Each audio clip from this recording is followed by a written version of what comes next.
are with me now. Okay, I'm unmuted. Let's do it. I'm going to run through this whole thing again. First things first, I'm going to fork it. It looks like I've already forked it. And forking basically makes me have a photocopy of the original. Instead of Roman numerals living at my Platoon and me reading and writing to my Platoon, I made a photocopy onto my own username so that I'm not altering the original. I'm going to run through this code thing over here, this giant green button. I'm going to cd out one level.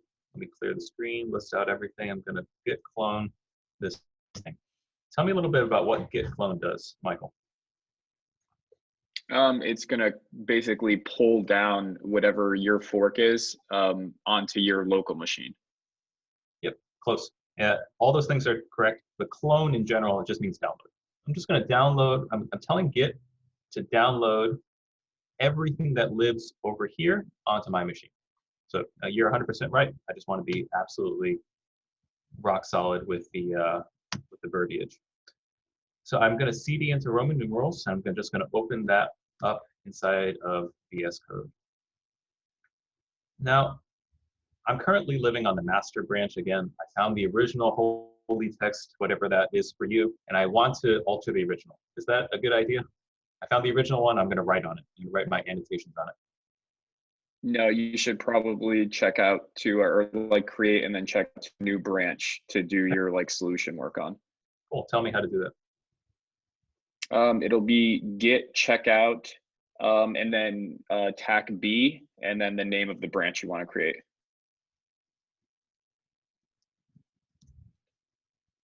You can write whatever you want here. I decided to have John's solution for Mike. Cool. Let's talk about Roman numerals, because I know that this was a point of contention for a lot of people. And this is where, if you jumped into code, you have found yourself 3 hours later, holy shit, what did I just do? Because this is awful. So what we're going to do instead is we're going to spend a lot of time pseudo coding so that we don't have to worry about this as much later. Let's take a look over here. And the way that I like to do pseudocode, obviously the way that I do it right now when I present is very like magical. You know everything, and because I've done this 15 times before, I'm not actually that smart. But when I come to a problem that I don't actually know how to do, what I'm going to do is I'm actually just going to try to solve it in my own brain. All right, let's try it. And Michael's going to be my guinea pig for today. Michael, given 12, what is that inside of Roman numerals? Would be XII. How did you know how to do that? Probably because you learn it in middle school at some point and then you have like 20 years to forget it. But I guess it was just kind of intuitive because X is 10 and I know I is 1. So the way that Roman numerals work is, unless it's like kind of like one of those edge cases like 9 or 4, like it's something that's 1 below one of like the, I guess the main numbers that they use, the main letters they use, then it's, you just kind of stack them on top of each other until you get your value. Cool. So I'm hearing in there that you intuitively know how to solve this. Close, yeah. But what are the steps that your brain takes? You have to explain this to like a 3 or 4-year-old. So like, let's say someone is 9 or 10 and they're actually in middle school and they're trying to learn how to do Roman numerals for the first time. How did you, like you immediately went from 12 to XII. How did you know how to do that? So you could imagine the letters are sort of, you know, just representations of a number. So they're just blocks that you're kind of placing on top of each other. And instead of numbers, when like you, like if you had 1 + 1, it would equal 2. In this case, you kind of just stack them on top of each other like numbers, except they have a letter representation. So the reason 12 is XII is because X has the value assigned of 10 and I has the value assigned of 1, which if you just stack those all up, you get 12. With that, can't I do that? I guess in a lazy way you could, but there is, I guess you always want to try to start with the greatest value you can that's underneath your value, and then you would work down from that. Oh, now we're on. See, now we're onto something. Now we're onto something. So you said, I want to get the largest thing that can go into here. So when I take a look at 12, obviously I can't go like 1,000 is not going to go into 12, 500 is not going to go into 12, 50 is not going to go into 12, but 10 goes into 12. That's the largest number that can go inside of here. So we know we have something going on already there. There's two ways of going about it. One is that you could figure out the largest number that's smallest, the largest Arabic number that's smaller than the number that you currently have. Or you can say that if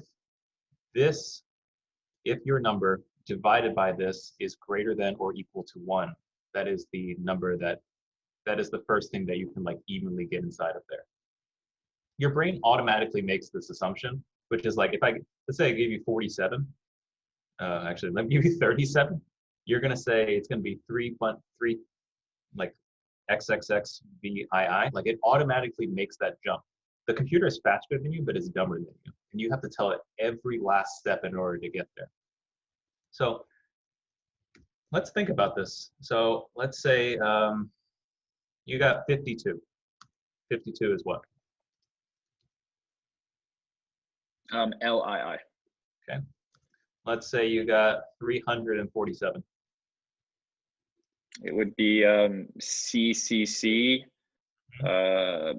LX, or excuse me, XLVII, I believe. Yep. What I'm going to do is I'm just going to hard code a bunch of other ones for you here, just so that we, I mean, obviously there's a better way to go about this. There's a fancier way, but we're running out of time here. Let's do IX goes to 9. We're just going to go up to 1,000. So I think this is XL goes to 40. XC goes to 90. Is it 140? No, I don't actually think it's 140. I think it's CD is 400. And then Yep, CM CD. is 900. 900, yeah. Did I do this right? Am I wrong? Yeah, I Right? think that I'm pretty sure that's right, but we wouldn't know anyway. It'll Cool. come out with a bunch of letters and we'll be good. So I want to spend a little bit more time here. 347, you said was 3 C's, and then you said XL, yep, and then VII. So like your brain makes a lot of really fast jumps, and you need to slow those jumps down in order so that we can write this pseudocode out. Thoughts? Yeah, no, for sure. Like, so what do you mean, like just giving how we can start to approach pseudocode for it? Yeah, pretty much. I'll get you started. I'll do you a favor here. All right, so let me just grab this for right now. Let me go over to the Python one for right now. I already have a solution here. Whoops. All right. We're doing on time. Let me get rid of this. All right, let's write some pseudocode. Number one, we're going to write a method called toRoman. toRoman takes in an Arabic number, the number that we use on a day-to-day basis. All right. I will tell you that somewhere down at the bottom, I'm going to return Roman numeral.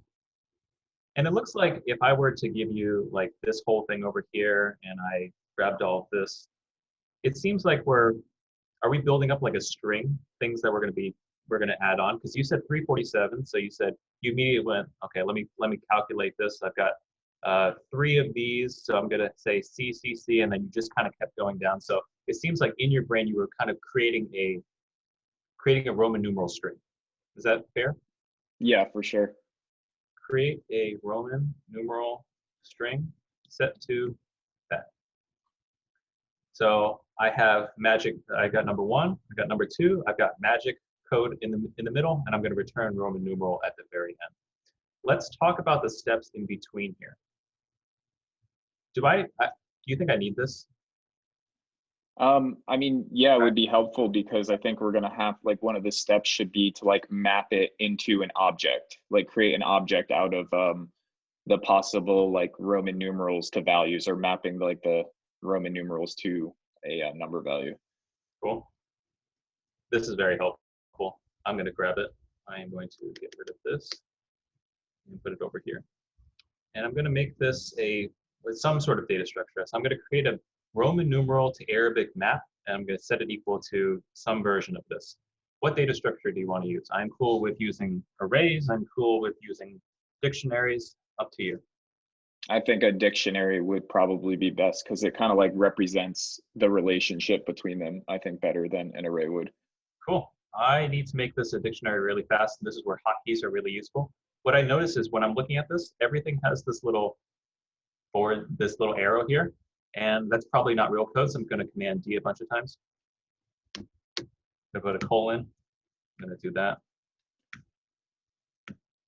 Oops. Put a comma after each one. At the very beginning, I'm going to put a curly brace and another curly brace like this. Let me make this an actual dictionary that I want to use. So out of highlight everything and right squiggle move it. I probably want to put the highest number first. I'm just going per line, Command Control up, and I'm just going to keep repeating this until I'm finished.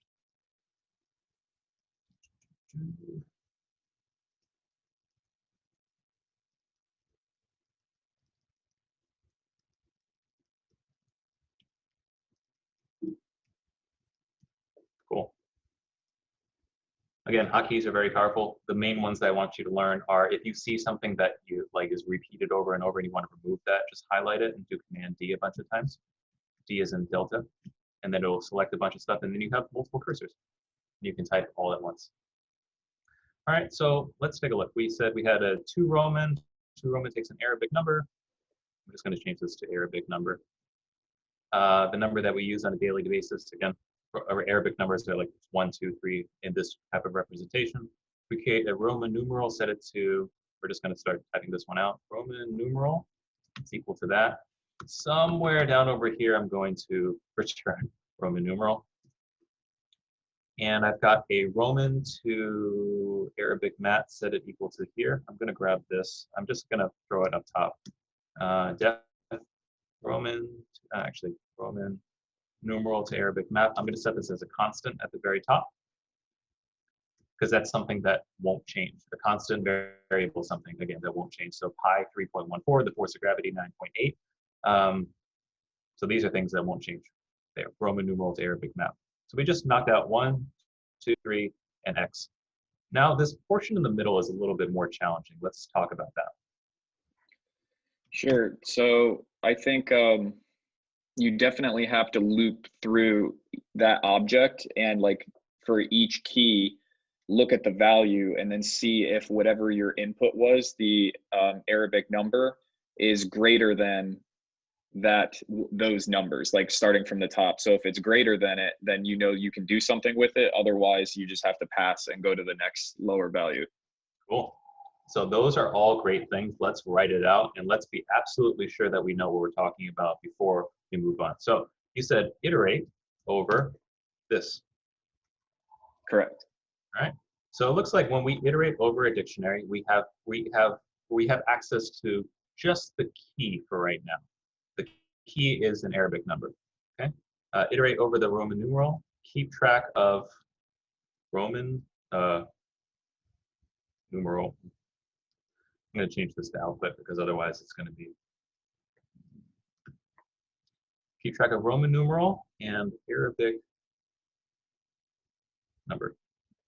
I'm going to change this to input number. And input number.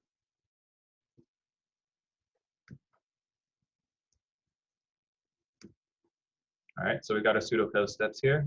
Write a method called toRoman. toRoman takes an input number, which is an Arabic number. Set output string equal to an empty string. Create a Roman numeral to Arabic map, which we did at the very top. Set equal, okay, which we did. Iterate over the Roman numeral to Arabic map. Keep track of the Roman numeral and the Arabic number. Okay, so let's do that. And then you said something that was, you said something else. What was that thing that you said? Let's see, iterate over the Roman numeral to keep track. Okay, then we need to basically, like, you would need to see if our input number divided by whatever that Arabic number is, if it can go into it at least one time. Like if that Arabic number is greater than our input number, then we can do something. Otherwise, we're just going to pass over it. If the input number, in our case, is 52, and we're iterating over each one of these things here, if that 52 divided by the Arabic number that we're talking about is greater than or equal to 1, that's where we stop over here on the L, what do we do? If it is, then we would need to append that whatever the Roman numeral is to our output string as many times as it will go into it. So if it goes in 1 time, we would need to put it in 1 time. If it goes in 3 times, we would need to put it in 3 times, so on and so forth.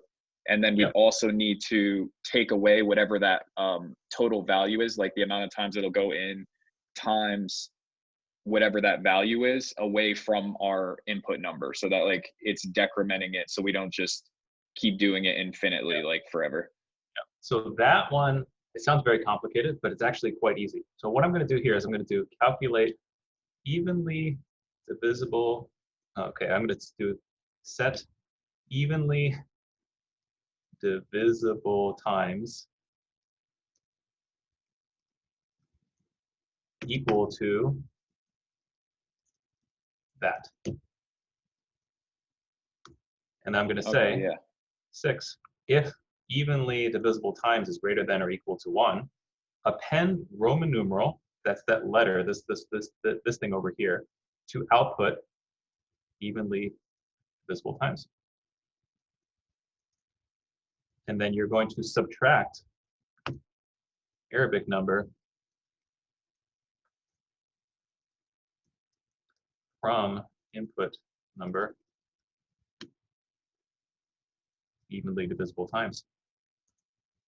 And that's it. That's the whole thing. This is the entire algorithm. The worst part about this is number 5 and number 6. And the idea here is, like, obviously you all have spent 2 days on this, so you know how to solve this a little bit more. But the idea here is I've got a very challenging algorithm. And it's like my brain automatically makes the jump, but there are steps that my brain takes from like hearing the problem and solving the problem. And you have to be able to write that one out, all the steps that your brain is taking, and then try to translate that into code. This one's pretty simple. Write a method called toRoman. toRoman takes an input number. I'm done. Create an output string, set it equal to an empty string. Done. Create a Roman numerals Arabic map. Done. Iterate over Roman numeral to Arabic map. Keep track of Roman numeral and Arabic number. Okay, now this is where it starts to get a little bit interesting. I don't know how to iterate. How to iterate over dictionary Python. I can grab everything. Let's just take this look at this real Python over here. How to iterate through a dictionary in Python. Let's just jump down to the code. Come on.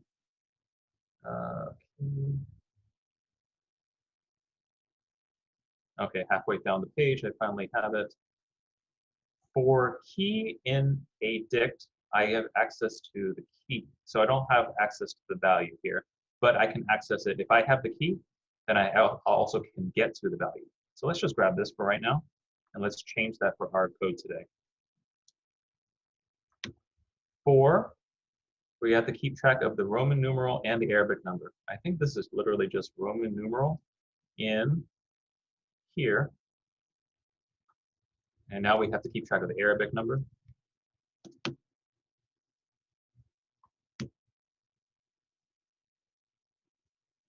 Let me go over this one more time. We're able to iterate over an entire dictionary, this map that we've got over here. When we iterate, we have access to each one of these keys. So I'm saving each one of those keys as Roman numeral, and I can get the Arabic number, which is this number over here, by saying, hey, dictionary, at this particular key, whatever the value of that is, save it as Arabic number. That's what's happening over here. So that's what we're doing here. Iterate over Roman numerals to Arabic map, keep track of Roman numeral and Arabic number. Done. Set evenly divisible times equal to input number divided by Arabic number. Okay, let's try that. Evenly divisible times is equal to, I think it's input number, yep, divided by Arabic number. In our case over here with 50, we're going to do 50 divided by 100. That's going to be equal to evenly divisible times. And if we jump into Python and we try to do 50 divided by 100, it looks like we get 0.5. Let's maybe we'll round down. I don't know how to round down. How to round down Python. And then math.floor. Math.floor, I think, is JavaScript. 2 forward slashes. Oh, it's just dot round. Just round. 50 divided by 100 is 0. Yep, that's exactly what we want. We want to round down because we don't want to round up. So what I'm going to do is I'm going to just highlight this. And then what I did there is I did shift and then shift 9 to basically surround it with parentheses. Evenly divisible times is rounded down the input number divided by the Arabic number. Cool. And then now we're just kind of going around here. If evenly divisible times is greater than or equal to 1, and again, if we use our 52 over here, 50 divided by 1,000 is 0, 50 divided by 900 is 0, all the way down until we get to 50 divided by 50, that's equal to 1. We are going to append Roman numerals to output evenly divisible times, okay? Oh, God. Michael, tell me. I'm a little lost here. Sure. So all we're gonna do is basically the output string. It'll be output plus equals, and that would be, I guess, whatever the let's see, you call it evenly divisible times like multiplied by the Arabic number. Or no, it won't be. Sorry, that would be the number. So it'll just be the Roman numeral. See if that works. Let's jump over here. I'm going to do, I don't think 2 times A will work. Oh, it does. Oh, I thought it was the other way around. But I think A times 2 also works. It's the same thing. That's what we're doing here. We've got our actual letter, Roman numeral itself, and we're just going to multiply that number of times. Cool. I like that one. That is 5A. 5A is done. And subtract it, the same thing. So I'm just going to copy and paste this line. This is going to be input number minus equals Arabic number times evenly divisible times. And then your output says numeral. There's a B. Yeah, I'm sorry. Thank you. And let's see here. Do I have the specs? I actually wrote all of these already because this is downloaded from my forked version already. I've got 1, 3, 4, 44. It's going to translate all of these into Roman numerals. Let's see if this one runs. Exit, clear, green, Python, Roman numeral spec.py, and I have edit. Is it called to Roman from Roman numerals? Let's take a look. What does this say? Let me just run Python spec. All right, 5 is not 3. That's bad. All right, so it looks like we only got to here before everything blew up. Let me see. What did I miss? I must have missed something. That round method either rounds up or rounds down. I know that. Let's see. So I think there is a math.floor in Python as well. We would need to import math, and then we can just use the math.floor. Or you can just, yeah, or as someone said earlier, you can just do the double // Oh, yes. I forgot about that. Let's get rid of this and let's try it again. Okay, there it was. One small thing like that. I don't know. Green, I probably didn't pip install green in this one. But when I run it, it looks like it actually goes through all of these correctly. All right, so We're making pretty decent time. Michael, let's move this into GitHub so that everyone has access to it. Tell me a little bit about what I need to do here. So first you would need to merge it into your master branch is what I would probably. I don't need to merge it into my master branch. I could just keep it on the current branch that it's in. Okay, in that case, then you're going to git push upstream. Close. Well, let's run Git Status. That's the first thing I always want to run. So, like, what did you change? What was changed between? Yeah, what was changed? I suppose. Okay, yeah. No, now I see what you're saying. So first, I need to actually like commit all these changes. So I need to add in the files and then put in a commit message of some sort. Yep. So let's. So we run Git Status. These are the things that have changed between the time that I have last committed and right now. So I want to add just the Python files. I just want to add Roman numerals and Roman numerals spec. How do I add those to the things I'm going to upload? You can just do git add and then explicitly like put the file names. And then I think there's also a way to just target like the endings like Python files, but then you'd also have to add in the README too. Yeah. What I'm going to do is I'm going to do git add Python, Roman numerals, and then star. That takes care of both of these at once because these two have they start with Python/Roman numerals. When I run Git Status again, you'll see that before it was red and now it is green. I'm going to add those. I'm going to add a little commit message, solved for Mike. And then I'm going to git push origin. This is where I downloaded it from, to John's solution for Mike. And then git push will send it off into the ether. When we come back to the Roman numerals here, and I jump over to my forked version, it automatically detected it. I'm going to compare and pull request. I am going to open it to Mike Platoon. There were 19 pull requests before, and I'm going to create one, and there's my 20th pull request right over here. So if you want to check this out, it is right over here. And hopefully this pseudocode is helpful for you.